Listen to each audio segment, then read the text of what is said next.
The eLife podcast from eLife, the open access journal for outstanding research in the life and biomedical sciences. Online at elifesciences.org. Hello, welcome to episode 103 of the eLife podcast. I'm Chris Smith from The Naked Scientists, and in this episode, transparent fish show us how genetics and age conspire to affect the brain's blood vessels, how hallucinogens can break the depression deadlock, and why on earth did crabs start walking sideways, and when? Up first though, when it comes to cancer treatments, one of the major challenges is how to make the therapy discriminate between friend and foe. We want to kill cancer cells but leave healthy tissue untouched. Now, one way to do this might be to plug into the genetic mechanisms that actually drive cancers in the first place. Many tumours carry mutations in specific signature genes, so what Gabriel Sen at the University of Washington has done is to develop a genetic sensor system that can pick up the presence of products of an altered cancer-linked gene and trigger the production of a second substance that either kills the cell directly or render it vulnerable to another, otherwise innocuous substance. This means that substances like that can go anywhere and everywhere in the body, but it's only active in cells displaying cancer-like genetic properties. A key challenge for cancer therapy is to achieve high cancer selectivity, which means that you can kill cancer cells without causing excess toxicity to healthy cells. To kind of address this challenge, we've developed a cancer-targeting synthetic gene circuits, which is kind of a new class of therapeutics that can specifically target cancer cells and only be activated in cancer cells. What is your approach then? So what have you gone after to achieve that selectivity? We developed a sensor for a so-called RAS protein, which is one of the most frequently mutated proteins in human cancer, to form this new gene circuit so that it can distinguish cancer cells from healthy cells, and it can produce a toxic protein specifically only in the cancer cells. So you're using the fact that in cancer cells, this particular gene, RAS, is mutated and it feeds a growth signal to the cells, doesn't it? So you're using that as the trigger. You've got a sensor system that can detect when that is mutated, and that then presses the big red button that ultimately does away with the cell. Exactly. Yeah, we have created these sensors that are being directly activated by this RAS protein. And only if this RAS protein is overactivated the way it is in cancer cells, it will activate the sensor, which then will activate the production of a protein that is a therapeutic protein and that can kill the cancer cell. These are presumably lumps of DNA. When we're talking about sensors and we're talking about effectors, these are genetic signals. You've built these circuits out of DNA sequences that then do things in the cell, presumably. Yes, exactly. The way we did it is we use DNA, which can encode for proteins, as a way to bring the proteins into the cancer cells. So we have these circular pieces of DNA that are called plasmids. And on these plasmids, we encode both the sensor and the effector protein. So what happens is this circular piece of DNA gets delivered into the cancer cells. It then first expresses the sensor protein. The sensor protein will then check in the cell, is this RAS protein activated, and is it activated strongly the way it would be only in cancer cells? And if this is the case, it starts producing the effector protein, which is a therapeutic protein that can then kill the cancer cell. In theory, then, you could actually wire this up to a number of different effector proteins. You could use this to do a number of different things in the cell, maybe even make more things that make the cell vulnerable to other drugs to introduce further layers of cell activity. It doesn't just have to kill the cell at that point. Absolutely. The simplest way to see this is you have this effector protein, it's just a toxic protein that kills the cell. But you can go on. For example, what we did in our paper is we used an enzyme that can actually convert a drug that is per se non-toxic to the patient, so it doesn't have as high side effects.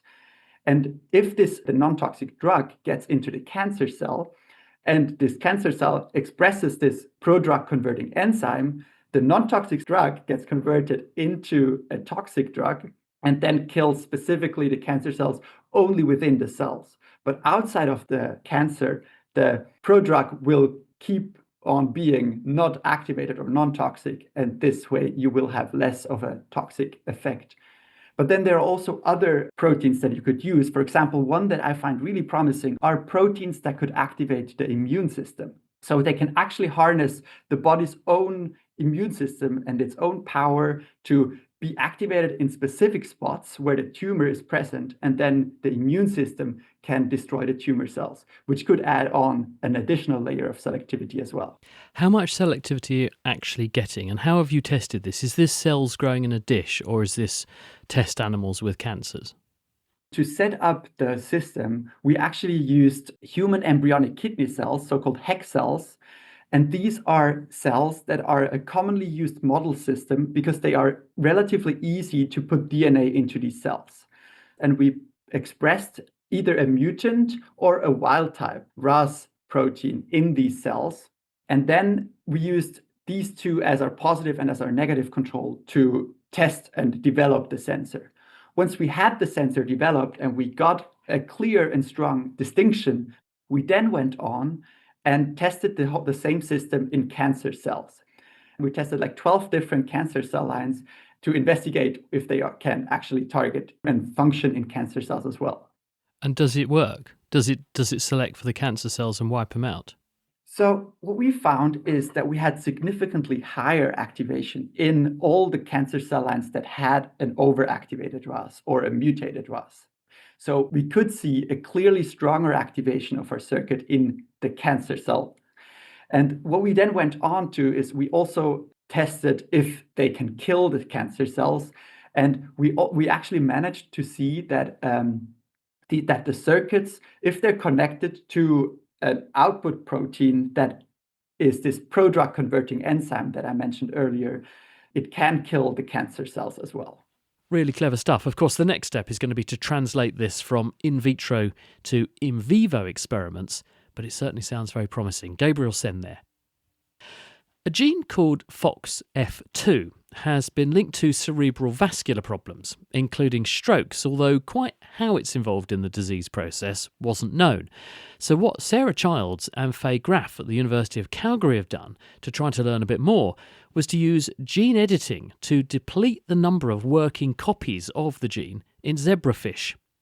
Now, because the fish are small and virtually transparent, they were then able to follow the same fish over a long period of time to study not just the acute impact on development of a reduction in the gene product, but how that subsequently affected vascular function over time. And it looks like they might have hit on a way to learn a lot more about how the small blood vessels in the brain, which are frequently affected by conditions like hypertension and diabetes, respond to disease. Sarah first. As I'm talking to you here, my brain blood vessels are supplying my neurons, which is the part that does the thinking part in my brain, with blood. And if we don't have enough flow into our brains, then we aren't going to be able to think, act, walk, or speak. And what my lab studies is how those blood vessels are built during animal development, with a particular lens on what might go wrong in human disease. One of the diseases we work on is called cerebral small vessel disease, which is actually a disease of the elderly. So you might ask, why on earth are we working on that in development? And the answer is that a lot of these diseases have roots in development. In other words, the damage starts in our brain blood vessels when we're very young and then worsens through the lifespan. So one of the things that's an advantage of the animal models that we work on is that we can zoom in with the microscopes. And what we see is the tubes of the blood vessels are abnormally structured. They may have an interior that looks like it can carry blood flow, but the exterior isn't properly supported by cells and what we call matrix around it to kind of hold it strong so it can take the blood flow. And that's an acquired thing, is it? We think that with the various things that damage blood vessels through the aging process, something has changed to make blood vessels that weren't like that now look like that. Absolutely. We know that as we age, things deteriorate, things like our elastic tissues. And so, in fact, yes, there is a natural aging process. But on top of that, what we're studying is some genetic processes that may accelerate that and give people a disease earlier in life. How are you doing this, Faye? We modeled this disease in zebrafish. We essentially took a gene that is known to be associated with cerebral small vessel disease, stroke, and dementia in humans. And we changed it in zebrafish and then took these zebrafish and put them under the microscope and actually took a closer look at what their blood vessels looked like, at how they were changing over time. And we also took a closer look at the cells that are associated with the blood vessels that help to support blood vessels. Now, one of the really interesting things, because we were using zebrafish, we were actually able to look at them over an entire lifespan. So from their early embryonic development all the way through to their adult development. And this is where we were able to kind of see these lifespan changes that started early on. You can image the same fish multiple times and therefore see the evolution of the condition. Yeah, so we actually used two different strategies for that. In our study, we were able to serially image the same fish, which is an incredible advantage because we could actually track individual cells and see how are their blood vessels and brain changing over time. And then also in groups of fish that have the same genetic changes, how are they changing as a whole and what patterns kind of emerge between them? Sarah, what was the gene that you've tinkered with and what does it normally do? So the gene is FOXF2. It had been found in a large genome-wide study to be associated with human stroke. We think it helps promote the expression of the types of proteins that make blood vessels more elastic. But honestly, we don't know all of its things, so that's our future. And did you have a system for turning this off, turning it down, adjusting the expression, Faye, so you could then see how that mapped onto the disease process? So in our models, what we did is we essentially used gene editing to take away one copy of those genes. So they had a reduced expression of that FOXF2, but it was not entirely gone to better replicate what we saw in humans. And what does that do? When you knock down the gene, what happens to the fish? These support cells that sit around the blood vessels in the brain were drastically reduced. We also noticed that over the lifespan, when they kind of reached closer to adulthood, we started to see these secondary changes with their blood vessels. And these changes were quite drastic. So those support cells were morphologically changed, their numbers were down. We start to see variations in the diameter of the blood vessels, in the kind of amount and distribution of the blood vessels as well. And Sarah, would it be possible to reverse this effect? As in, if you turned the genes back on or increased the dose of the gene, would you get back the cells that were missing or reverse some of the damage to restore better blood flow? Yeah, that's a really interesting question. And, the way that things are going in terms of CRISPR therapies in humans, right now, I don't think it's possible to just put that one gene back in. But one thing people are able to do is to take human stem cells and put a gene like that back in and transform them into the types of support cells that we've been talking about. And so whether a cellular therapy would be available in the future is definitely one thing we can think about. One other thing is that maybe 20% of the population, at least the European population, might carry these risk factors. And so I think a more interesting way to look at this would be, can we screen for people with risk factors and ameliorate some of the other factors that contribute to cerebral small vessel disease? For instance, people with high blood pressure, controlling that better. We already know shingles vaccine, for instance, reduces dementia. Could you target populations for reducing some of the other factors that might make this disease worse? What does this tell us about where we began this conversation, which is that small vessel disease is extremely common? It's a major risk factor for a number of different problems. Where does your finding with this study fit in, and how does that actually inform our understanding of small vessel disease now? What we've particularly shown, and what I really liked about this paper, taking this lifespan approach, is that maybe it offers hope. You may have genetics that aren't great, but there's a long window over which these diseases develop. And so I think what this is telling us is that if there is hope for, sort of solving this, that is a really kind of hopeful message that things can maybe you can stop things in their track. Faye, does this mean then that now you have a model, you could begin to test various drugs or other interventions that might actually restore a normal vascular architecture in these fish, and that might point us towards what we could do in people? Absolutely. I think it's a starting point. So now that we know these changes are happening and they're happening so early on in development, we can start to trial different drugs or target different pathways and determine whether or not that changes the lifespan course of these animals that kind of start off in their development at a disadvantage because of their genetics. Sarah Childs and Faye Graff. You're listening to the eLife podcast, which is produced by The Naked Scientists. I'm Chris Smith. Still to come, a new way to pinpoint the immune loopholes that flu might try to exploit in our defences, and that age-old question, why do crabs walk sideways? But first, about a third of people diagnosed with depression don't respond to the first-line drug therapies. This is referred to as treatment-resistant depression. But in recent years, researchers have found that hallucinogenic agents like psilocybin, the compound found in magic mushrooms, can sometimes break the deadlock and give people lasting relief from their symptoms, although why hasn't been clear. So Malin Schmidt, who's based at the Hector Institute for Translational Brain Research in Germany, has been looking at what happens when human neurons, derived from stem cells, are dosed with these agents. Her results suggest that these compounds are upregulating cells' responses associated with neuronal plasticity.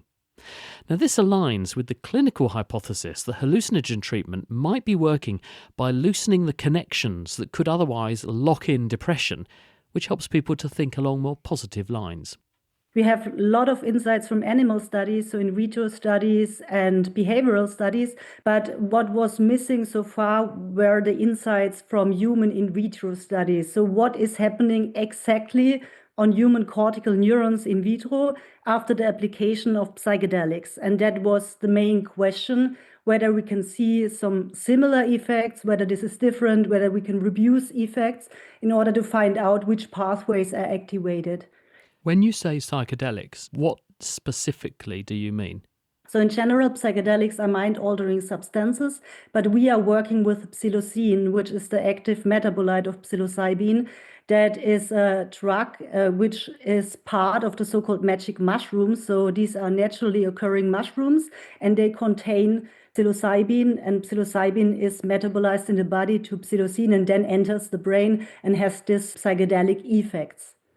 Do we know, when it goes into the brain, what nerve cells does it hit and what effect does it produce, do we think? Those drugs, serotonergic psychedelics, target the so-called 5-HT2A receptor. That is a serotonin receptor, which is mostly in the prefrontal cortex. So this drug binds to this receptor and in the following can activate different pathways that are associated to neuroplasticity. Also, the brain-derived neurotrophic pathway, which is really important neurotrophic factor for the brain. Do all nerve cells in the cortex have that receptor, or just certain populations? So in principle, mostly excitatory neurons have those receptor, and that's why also the psychedelic mediated response is a response of the prefrontal cortex. And how did you actually test this then? What did you do in order to see at a finer grain level of detail when this drug is present, how nerve cells change their activity? We are working with induced pluripotent stem cell-derived cortical neurons. That's a quite promising technique which we can use in the lab. And what we actually do is that we treat those neurons with psilocin. And then after a couple of hours or days, we measure different outcomes. So for example, morphological changes, do pre- and postsynaptic markers change, do neurites increase branching, but we also check gene expression changes and protein level changes, and also really interesting, which dose changed the functional levels of those neurons. So for example, we measured excitability changes by electrophysiology. So you can both look at the cells visually, physically, but also interrogate them chemically and genetically to see when this drug is present, how do these various things change about the cells? So we administered, for example, a high dose of psilocin, 10 micromolar for 10 minutes, and checked 24 hours later. And we found quite impressive changes, for example, in the gene expression level, that a lot of pathways are activated that are related to neuroplasticity. And those effects last even for 3 days. Also morphology changes, brain-derived neurotrophic factor abundance changes quite heavily. Already 24 hours after administration, we found that those neurites of the cells increased their branching. And up to 10 days later, we found changes in pre- and postsynaptic markers such as synapsin and PSC95, which are markers for synapses, which speaks for the fact that we have an increase in mature synapses, which of course is really a good sign that the cells alter their neuroplasticity state due to this drug treatment. One of the things that people have discovered about drugs like psilocybin is that in the about 30% of people with depression that is so-called treatment resistant, they just don't respond to the current drugs we have. This can sometimes be extremely useful in giving people relief. When you look at that clinical outcome and compare it with what you're seeing in your in vitro experiments, does this give us some insights now into why this helps people who have treatment-resistant depression? So actually the hypothesis is that in some kind of psychiatric disorders, also for treatment-resistant depression, the state of neuroplasticity is reduced.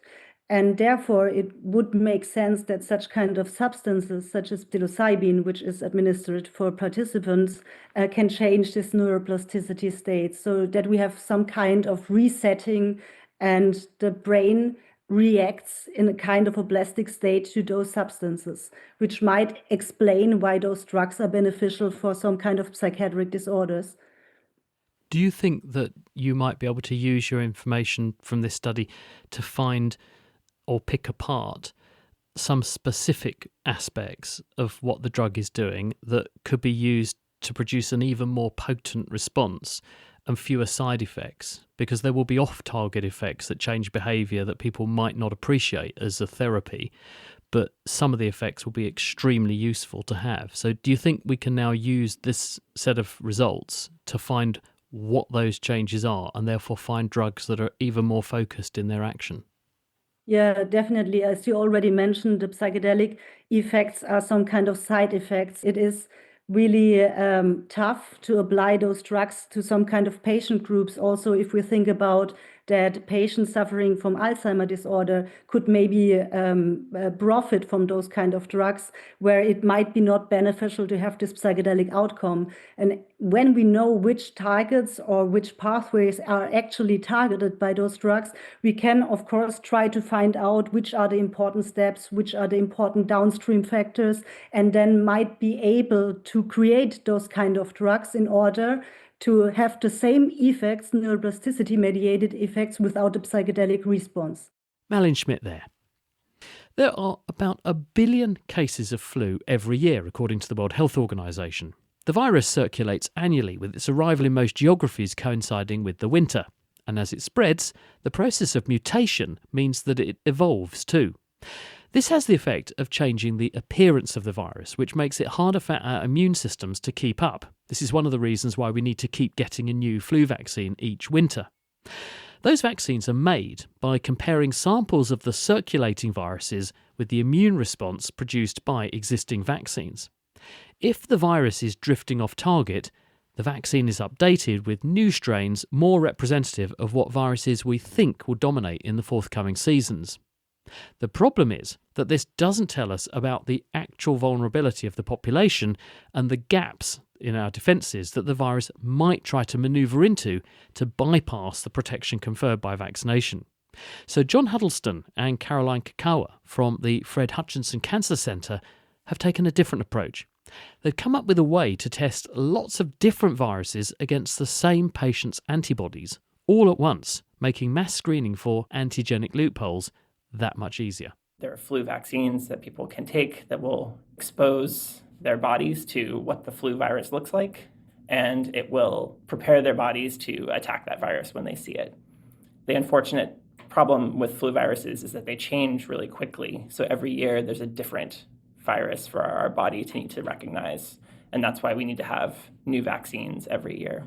And this project is really designed to help us understand how our bodies might be responding to different viruses that are circulating at any given time. How good is the vaccine interventions we have at the moment for flu? They don't prevent people from getting the flu, but the main goal of these vaccines is really to prevent hospitalizations and death, and they're quite good at that. So there's room to manoeuvre, there's room for improvement, is what you're saying? There's still a lot of room to improve. A lot of that has to do with how long it takes to make a new vaccine. It takes about a year from when the decision to update it is made to when the vaccine is actually available for people to take. And that means that we need to try to kind of make a prediction about what the future of the flu populations that are circulating next year will look like. What have you done here then, Caroline, to try to improve on that in the way that John's saying? So the assay that tells us how well each person is inhibiting infection, this assay requires us to mix the component of their blood that contains antibodies, which binds to viruses and then prevents those viruses from getting into cells and infecting us. The traditional assay takes one person's blood and measures the ability of that person's blood to prevent infection by one virus. In our new assay, we're able to now pool together many different viruses and at the same time measure the ability of that person's blood to prevent infection by up to 50 or to 100 viruses at the same time. And we do this by labeling each of those viruses and then incubating that pool of viruses with that person's serum, and then downstream reading out those labels. And John, how does that improve, being able to do more viruses at once in that way, the agility of flu vaccination?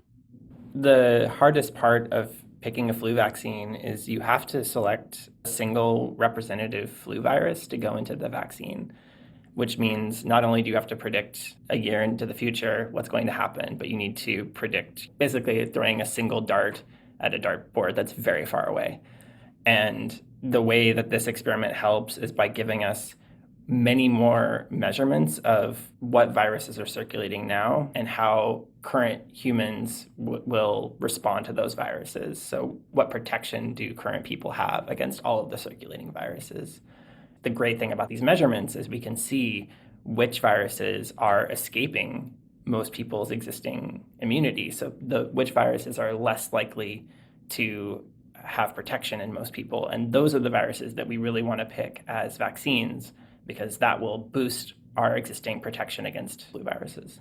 Is that the case for everyone everywhere, Caroline? So in other words, is it always the same viruses that cause an escape in that way, regardless of what age you look at or regardless of where in the world you look? Or does the fine-grained higher resolution that you're able to offer with this just make our choice harder? That was something really exciting about this project. We could go at this diversity of viruses and also measure the diversity of human responses that exist in the population, because children ages 8 to 10 might have only been infected by flu 1 or 2 times versus an adult in their 40s, 50s who have been infected with flu maybe close to 10 times and maybe vaccinated many times as well. Their ability to recognize different flu viruses will be different. And with this project, we were able to measure a huge diversity of both blood and antibody responses to a wide diversity of viruses. Indeed, because when we've looked at people's exposure and responses to pandemics in the past, it's been claimed that certain age groups fared better or fared worse because of viruses they had seen earlier in their lives. Was that borne out when you began to look at this? Did you see that people exposed at different ages mounted different responses or had a different repertoire of antibodies based on the age of exposure?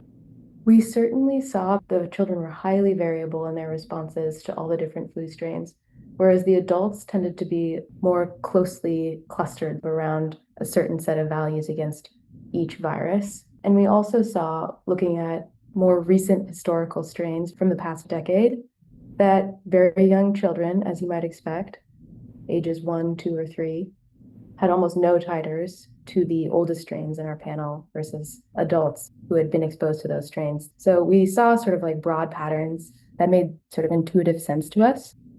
And does this look like it will work practically, John? So if you were to now take over from the World Health Organization and instead of them in Geneva deciding based on all the samples that we're sending in across a year what to put into our vaccines, if you were to take your method, would you arrive at a better vaccine selection, or could you make a more agile choice about what we should put into the vaccine by using this approach? This approach doesn't replace the existing methods. There's still a lot of complexity about how vaccines are made, and even just that production process of making a new vaccine means that it's not enough to know which virus we think is going to be the best. It also has to be the virus that is capable of becoming a vaccine. And there are technical challenges there that this doesn't address.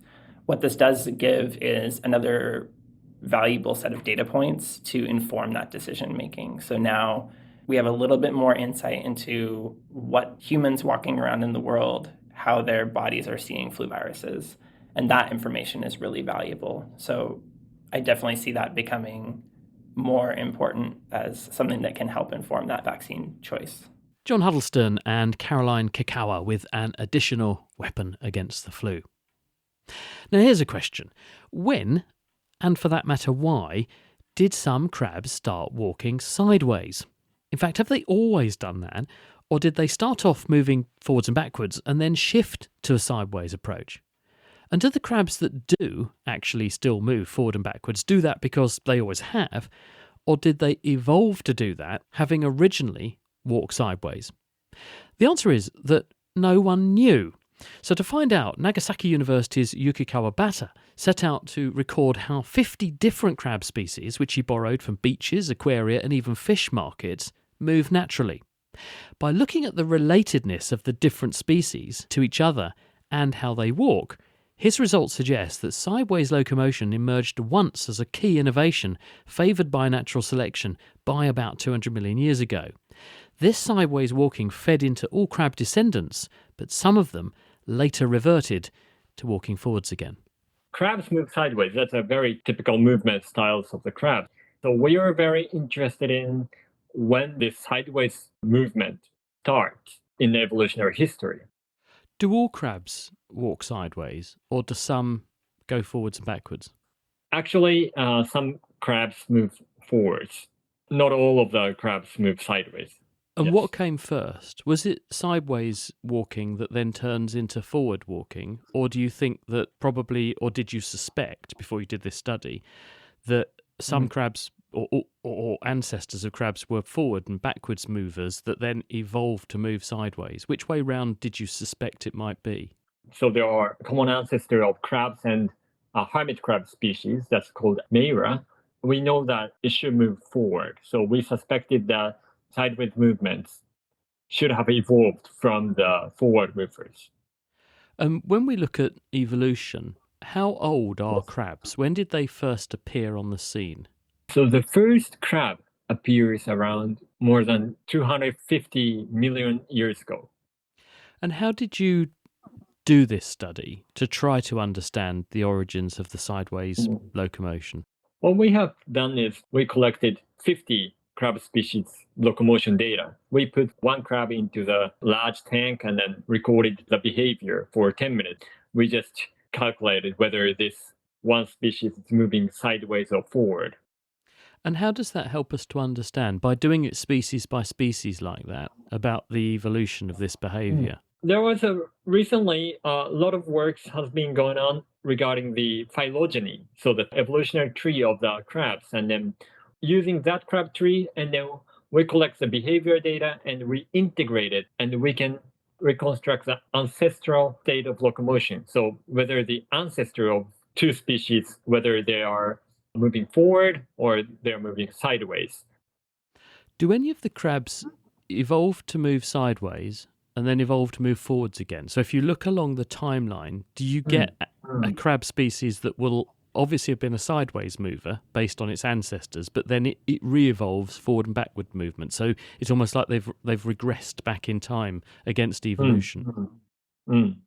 Yeah, some species did actually. What we found is the first sideways movers appeared around 200 million years ago, and then this is only one event from the forward movers to sideways movers evolution. And after that, most of the species retain the sideways moving, but some of the species, very specialized species, evolved back to the forward movers. Why do you think they evolved to move sideways in the first place? Because it seems a bit counterintuitive. You've got eyes on the front and you have to move across your visual field and you're blind behind. Why would they do that in the first place?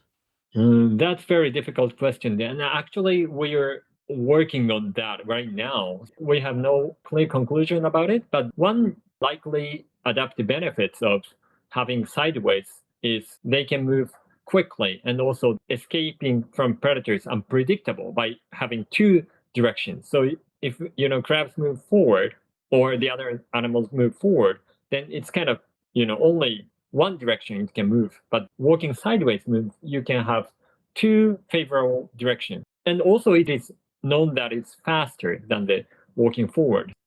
Is there any asymmetrical bias in the sideways movers? In the same way that I know humans are not crabs, but 90% of us are right-handed. We favour one side. There are lots of other animals that favour one side. Do any of the crabs show a bias to moving, when they move sideways, to the right or to the left preferentially?